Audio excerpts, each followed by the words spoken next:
Hello guys, आपका मेरे channel smart study में स्वागत है। आज हम मिड टर्म एग्जामिनेशन 2023-24 क्लास 6 का साइंस का सैंपल पेपर जो है प्रैक्टिस क्वेश्चन पेपर उसको सॉल्व करेंगे। डायरेक्टर ऑफ एजुकेशन का जो सैंपल पेपर है वहीं से लिया गया है। आप अच्छे से इसकी प्रैक्टिस कीजिएगा। इसका पैटर्न सेम वही है जो कि आपके एग्जाम में आने वाला है। तो आइए स्टार्ट करते हैं।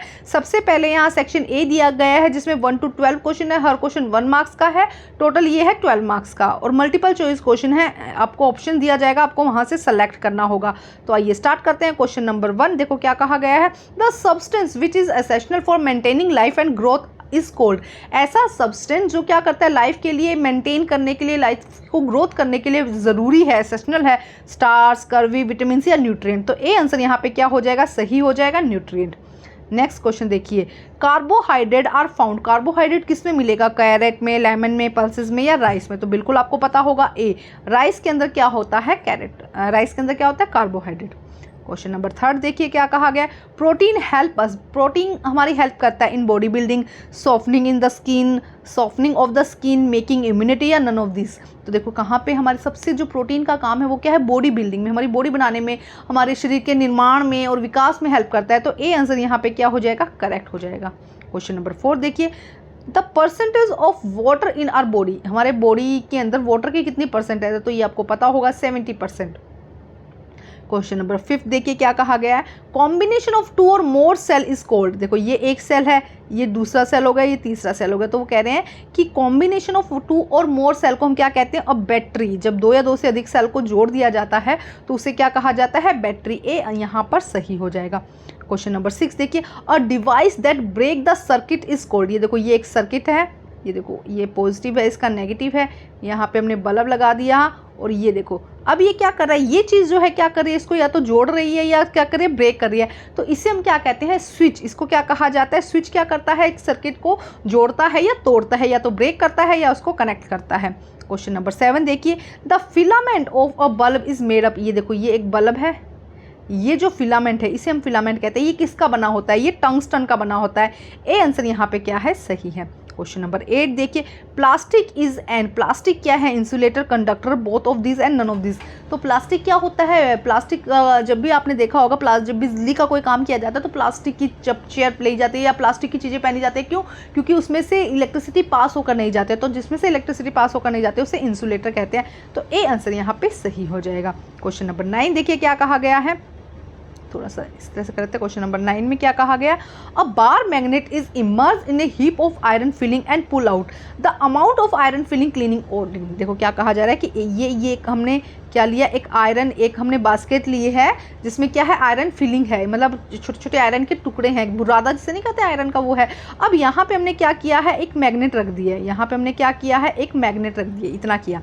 अब इस मैग्नेट को बाहर निकाला तो ये कह रहे हैं कि जो आयरन फिलिंग है वो कहाँ पर ज़्यादा होगी या कहाँ पर होगी। तो जब आयरन फिलिंग हमेशा नॉर्थ और साउथ पोल पे क्या होता है, जो इसकी कैपेसिटी होती है वो ज़्यादा होती है और वहीं पे जो आयरन फिलिंग है वो मिलेगी। तो हमें आयरन फिलिंग कहाँ मिलेगी, यहाँ पर नॉर्थ और साउथ पोल पे, और वो भी इक्वल मिलेगी। North pole is almost equal to the south pole. A answer यहाँ पे क्या हो जाएगा, करेक्ट हो जाएगा। क्वेश्चन नंबर 10 देखिए, which of the following is a magnetic material. Magnetic material किसे कहा जाता है, जिससे भी मैग्नेट अपनी तरफ अट्रैक्ट करती है उसे मैग्नेटिक मटेरियल कहते हैं। पेपर, आयरन, वुड और स्टोन। तो बी आंसर यहाँ पे सही हो जाएगा। आयरन आप सबको पता है, आयरन क्या है, मैग्नेटिक मटेरियल है। क्वेश्चन नंबर 11 देखिए, फ्रीली सब्सेंडेड बार मैग्नेट रेस्ट। देखो ये एक हमने लिया धागे से, क्या किया, एक बार मैग्नेट को हमने धागे से बांध दिया, वो फ्री है, फ्री सस्पेंडेड मतलब फ्री लटकी हुई है हवा में। तो वो किस डायरेक्शन में रहेगी, तो नॉर्थ और साउथ। ही आपको पता होना चाहिए कि हमेशा क्या होती है, नॉर्थ और साउथ डायरेक्शन में जो ये कहेंगे हम कि मैग्नेट है, अगर फ्री उसको छोड़ दिया जाए तो वो उसी डायरेक्शन में रहती है। तो ए आंसर यहाँ पे क्या हो जाएगा, सही हो जाएगा। क्वेश्चन नंबर 12 देखिए, the 2 ends of the magnet are called. ये देखो ये वाला यहाँ पे ये 2 मैग्नेट है, तो एक मैग्नेट है, उसके दोनों एंड क्या कहलाते हैं, पोल्स कहते हैं इनको। इन एंड्स को क्या कहते हैं, पोल, साउथ पोल और नॉर्थ पोल। तो ए आंसर यहाँ पे क्या हो जाएगा, सही हो जाएगा। क्वेश्चन नंबर हम यहाँ पर देखते हैं, क्वेश्चन सेक्शन बी आज स्टार्ट हो गया। क्वेश्चन 2 से 7 तक है, 2 मार्क्स का है, 12 मार्क्स के टोटल है। क्वेश्चन नंबर 2 देखिए क्या कहा गया, how will you test the starch in a food sample, कैसे पता लगाओगे कि आपके फूड के अंदर स्टार्च है? तो क्या होता है, बहुत ही आसान है। आपका जो भी फूड मटेरियल उसे लीजिए, उस पर स्टार्च, उस पर आयोडीन की 2-3 ड्रॉप्स डालिए। अगर वो क्या हो जाता है, ब्लू एंड ब्लैक कलर का हो जाता है, इसका मतलब उसके अंदर क्या है, उसके अंदर जो स्टार्च प्रेजेंट है। देखो, take a small quantity of a food sample, put 2-3 drops of the iodine solution on it, a blue black colour indicate that the food sample contain starch. अगर उसके अंदर ब्लू ब्लैक कलर आ जाता है तो वो ये बताता है कि फूड में क्या है, स्टार्च प्रेजेंट है। क्वेश्चन नंबर 3 देखिए क्या कहा गया है, a balance diet, what is a balance diet? तो बैलेंस डाइट क्या होता है, जिसके अंदर carbohydrate, protein, fat, vitamin, minerals, roughage, water सब कुछ हो, उस डाइट को हम क्या कहते हैं, carbohydrate. A diet which every component of food, carbohydrate, fat, protein, vitamin, minerals, water, roughage is present in the proper amount is called balance diet. जिसमें सभी न्यूट्रिएंट समान, सभी न्यूट्रिएंट आवश्यकता अनुसार हो, उसे हम क्या कहते हैं, प्रॉपर अमाउंट में हो, उसे हम क्या कहते हैं, बैलेंस डाइट। क्या सभी की बैलेंस डाइट सेम होती है? नहीं, जैसे जैसी एज होती है या जैसे जैसे वो उसकी एज होती है तो उसकी डाइट चेंज होती रहती है। तो किसी में कार्बोहाइड्रेट ज़्यादा होगा, किसी में प्रोटीन ज़्यादा होगा, किसी में फैट ज़्यादा होगा। तो ये उस पर डिपेंड करता है उस व्यक्ति पर कि उसकी डाइट कैसी होनी चाहिए। अब इसकी ओर में एक क्वेश्चन दिया गया है, क्या है, what does our body need to nutrition. बहुत ही आसान क्वेश्चन, ऐसे आप अपने शब्दों में लिख सकते हैं कि हमारी बॉडी को न्यूट्रिशन की ज़रूरत क्यों है। देखो क्या कहा गया, we know that food is needed to growth for our body, food give us energy to work and play, it give us resistance against disease. The component of food are carbohydrate, protein, fat, minerals, fibers and water. Nutrient are component of food that body need to equate amount of growth and reproduction and lead to normal healthy lives. All type of nutrient have their own function to perform, but different nutrient must be together. So nutrient food provide energy for all activity. हमारी daily life की activity के लिए हमें nutrient बहुत ज़्यादा चाहिए होते हैं। हमारी ग्रोथ के लिए, रिपेयरिंग के लिए, सब चीज़ों के लिए क्या चाहिए होता है, हमें न्यूट्रिएंट फूड चाहिए होता है। क्वेश्चन नंबर 4 देखिए क्या कहा गया है यहाँ पर, give any difference between a cell और बैटरी। आपको एक सेल और बैटरी में डिफरेंस बताना है, डायग्राम से भी बता सकते हैं। ये क्या हो जाएगा, जब एक ही इलेक्ट्रोड, एक नेगेटिव और एक पॉजिटिव टर्मिनल होता है उसके पास में, उसे हम क्या कहते हैं, सेल कहते हैं। जब एक से ज़्यादा क्या हो जाते हैं, इलेक्ट्रोड हो जाते हैं नेगेटिव और पॉजिटिव टर्मिनल के, तो उसे हम क्या कहते हैं, बैटरी कहते हैं। देखो क्या लिखा गया है, a cell has only one plate as a positive and one plate as a negative electrode, while, मतलब क्या कहा गया कि एक उसके पास में पॉजिटिव टर्मिनल होगा, एक उसके पास नेगेटिव टर्मिनल होगा। ऐसी अगर प्लेट है, इलेक्ट्रोड है उसके पास में, तो उसे हम क्या कहते हैं, उसे हम कहते हैं cell. While a battery which is a combination of cell is series, वहाँ जहाँ पे सेल का सीरीज मिलता है, देखो एक के बाद एक हमें सेल मिल रहे हैं। देखो एक डायग्राम से समझते हैं, ये देखो, ये सिर्फ एक अगर मिलता है, एक इलेक्ट्रोड में पॉजिटिव मिलता है, एक इलेक्ट्रोड हमें नेगेटिव मिलता है, तो उससे हम क्या कहते हैं, सेल कहते हैं। लेकिन जब एक से ज़्यादा कॉम्बिनेशन हमको मिल जाता है, इस तरह से मिल जाता है, देखो एक से ज़्यादा ना, पॉजिटिव नेगेटिव, तो इस कॉम्बिनेशन को एक सीरीज में मिलता है, तो उसे हम क्या कहते हैं, उसे हम बैटरी कहते हैं। इसके और में क्वेश्चन दिया गया, what is electric circuit, path from one terminal to the electric cell to the other terminal of electric cell throughout the wire passing to from an electric bulb is called electric circuit. देखो क्या कहा गया, ध्यान से समझते हैं इसको, diagram बना देते हैं।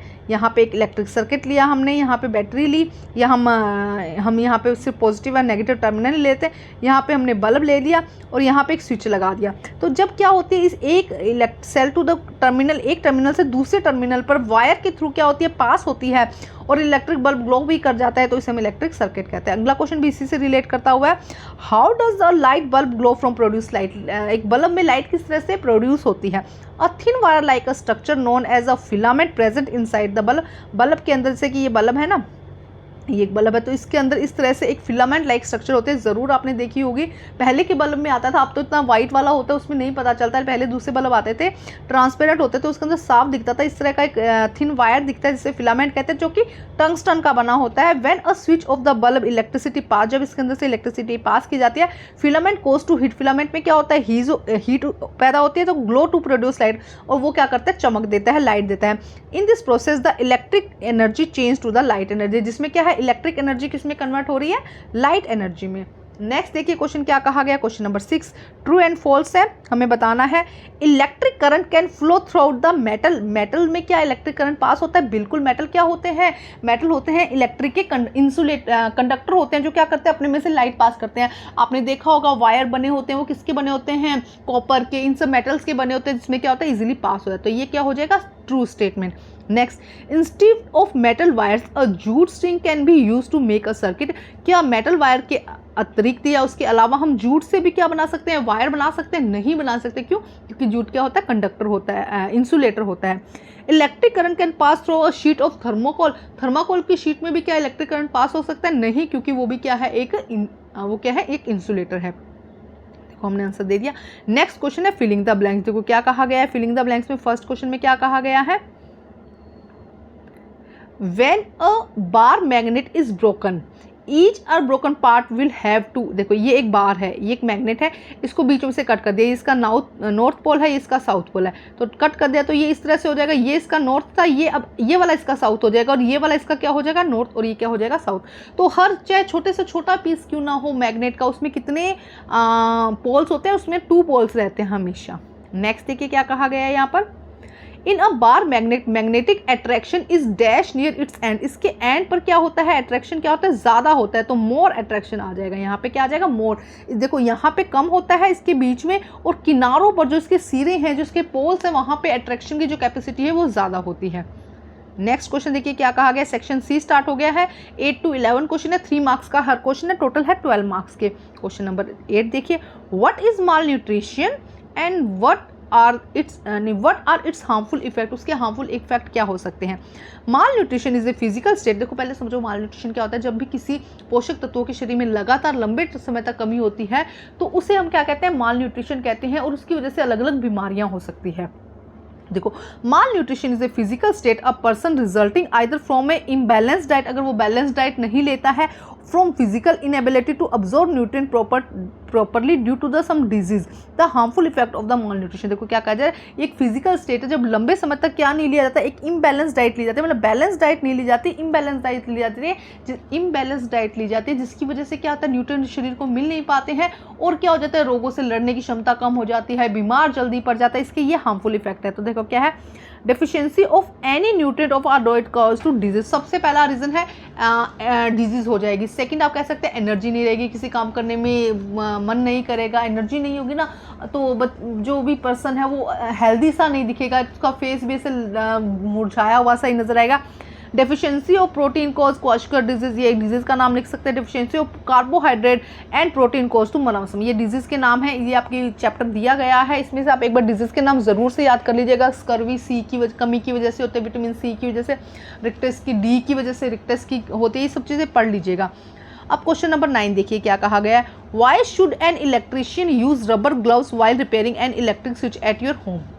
आपके घर में अगर कोई इलेक्ट्रिशियन आता है तो वो रबड़ के ग्लव्स यूज़ करता है, ऐसा क्यों? क्योंकि रबड़ के जो ग्लव्स हैं वो क्या होते हैं, इंसुलेटर्स होते हैं, उनमें से इलेक्ट्रिसिटी पास नहीं होती है, उसको शॉक लगने से बच जाएगा। एन इलेक्ट्रिशियन यूज रबड़ gloves while repairing an electricity switch at your home because rubber gloves are insulator, these protect him from a avoid electric shock। avoid क्या करता है, इलेक्ट्रिक शॉक से उसको बचाता है। इसके और में क्वेश्चन दिया गया है, draw an electric circuit showing it's terminal. इसके टर्मिनल दिखाते हुए आपको क्या करना है, एक इलेक्ट्रिक सर्किट बनाना है। देखो ये देखो इस तरह से यहाँ पे हमने स्विच दिखा दिया, ठीक है।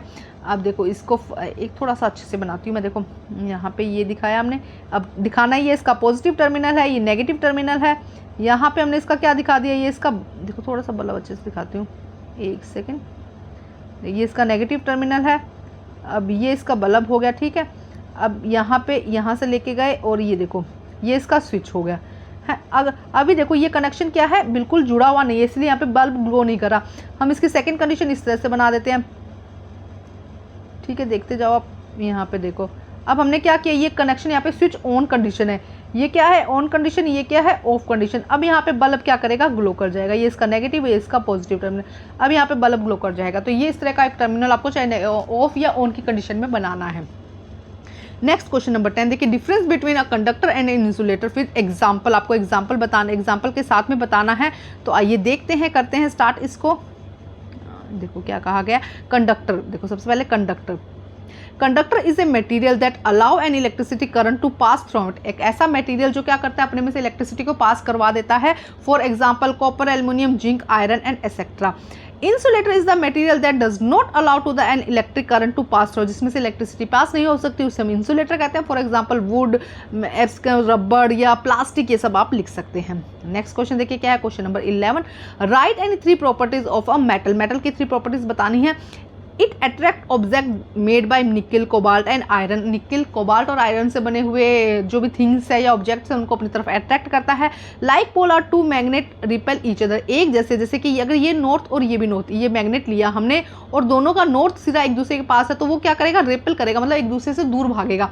इसके अलावा अपोजिट पोल, अब यहाँ पे हमने लिया एक नॉर्थ लिया और एक साउथ लिया, डायग्राम में बना दो, तो ये एक दूसरे की तरफ क्या करेगा, अट्रैक्ट करेगा। Opposite pole attract each other, ठीक है। तो ये हमारे 11 क्वेश्चन हो गए। अभी सेक्शन डी रहता है जिसके अंदर केस स्टडीज क्वेश्चन, अगर आप चाहते हैं तो कमेंट करके जरूर बताइएगा, उसका भी वीडियो बना दूंगी। मेरे चैनल पर सभी क्लासेस के आपको सैंपल पेपर मिल जाएंगे, जरूर प्रैक्टिस कीजिएगा। Thank you guys.